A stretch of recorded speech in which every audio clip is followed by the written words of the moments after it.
चली गई।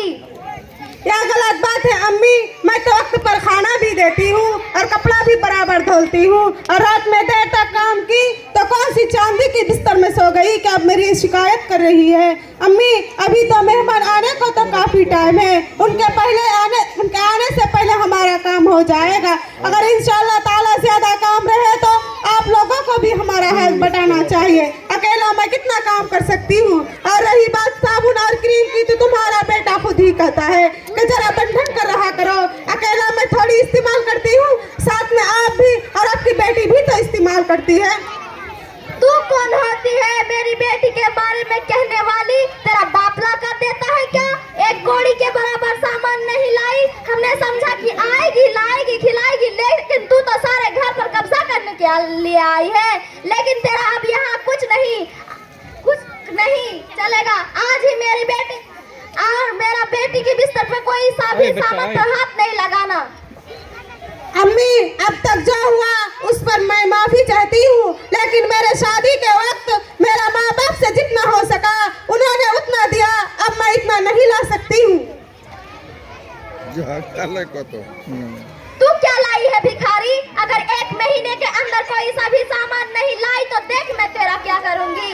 आने दो मेरे बेटे को, आज ही तुझे निकाल देगा। चल भाग यहाँ से। अस्सलामु अलैकुम वरहमतुल्लाह।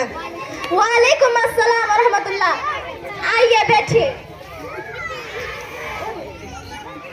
फातिमा तुम्हारे ससुराल वाले के लिए चाय नाश्ता ले आओ।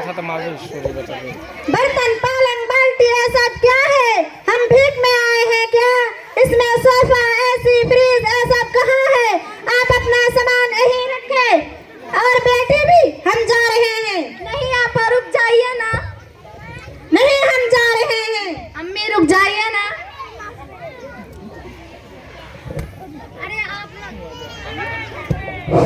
अरे आप लोग ये क्या दंगा फसाद कर रहे हैं? आप अपने तो आप देखिए अपने आप ही देखिए कितना वादा खिलाफ कर रही है। ये तो शादी से 1 साल पहले ही फातिमा की अम्मी कह रही थी कि मैं तो जहेज में सारा सामान दूंगी, और आप ये कितना टाल मटाल कर रही है।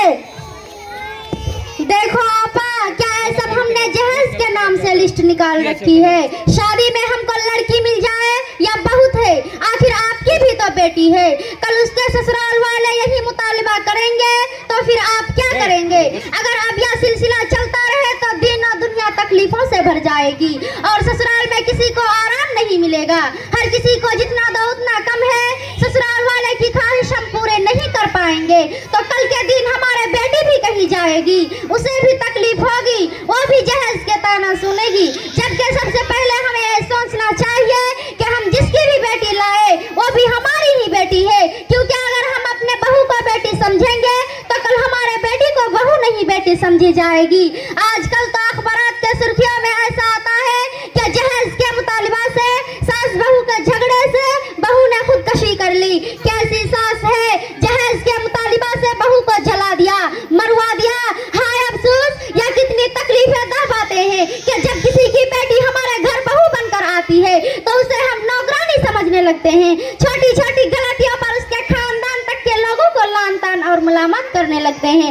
मेरी बहनों सुनो, हदीस में आता है कि हुजूर पाक सल्लल्लाहु अलैहि वसल्लम ने एक मौका पर 3 बार कसम खाकर फरमाया और शख्स मोमिन नहीं हो सकता है। सहाबा इकराम ने अर्ज किया, या रसूल अल्लाह वह कौन? आप सल्लल्लाहु अलैहि वसल्लम ने फरमाया, जिसके पड़ोसी उसके शरारतों से महफूज ना हो। अब आप खुद ही सोचे कि पड़ोसी के बारे में जब इतना सख्त वाइद है तो जो अपने घर का फर्ज बन चुका हो उसको तकलीफ देना कितना बड़ा गुनाह है। इसलिए मेरे माँ और बहनों से मेरी ये गुजारिश है कि अपने घर आने वाली बहू को बेटी समझेंगे, बहू के लिए प्यार और मोहब्बत के खजाने खोल देंगे।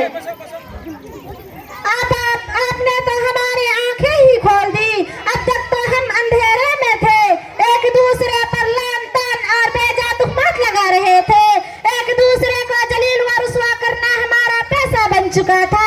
आप मुझे माफ करना, मैंने आपको जलील किया। मैंने माफ किया और अल्लाह भी माफ करेगा। अरे फातिमा, हमारी बहू को बुलाओ। भाभी इधर आओ। क्या बात है अम्मी? बहू मुझे माफ कर दो, मैंने तुम्हें जलील किया और जहेज का मुतालबा किया। मैंने माफ किया और अल्लाह भी माफ करेगा। शुक्र है कि ये हम सबकी आंखें खोल दी, हम सब मिलजुल कर रहेंगे। अस्सलाम वालेकुम रहमतुल्लाहि व बरकातहू। वालेकुम सलाम व रहमतुल्लाहि व बरकातहू। बढ़ जा झगड़ा करिस ना চা থাকবে তো ওই লেগিনা में दिले लगा मुअज़्ज़ज़ हाज़रीन, बहुत ही